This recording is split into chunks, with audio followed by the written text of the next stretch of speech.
hakuna shamba ambalo limenunuliwa, na kupitia kwa hiyo uongo tumepoteza milioni zaidi ya milioni 62.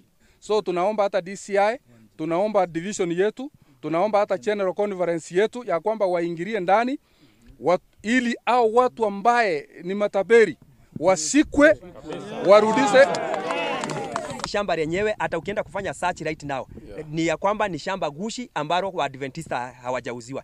Katika document ambazo tuko nazo hapa, kuna document kutoka kwa Land Registrar ambazo zili cancel title deeds ambazo tulikuwa tumeuziwa kwa njia ya gushi na zikawa cancelled, na baada ya wao kupewa siku 60 kurudisha, walikosa kurudisha zile title deeds.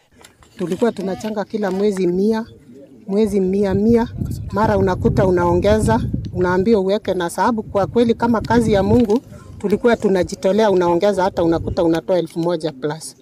Lakini tumekuja tukahuzunika kukuta kumbe tulikuwa tunanunua shamba hewa, maana mwenye shamba amesema hakuna shamba yeye aliuza na hajawahi uza.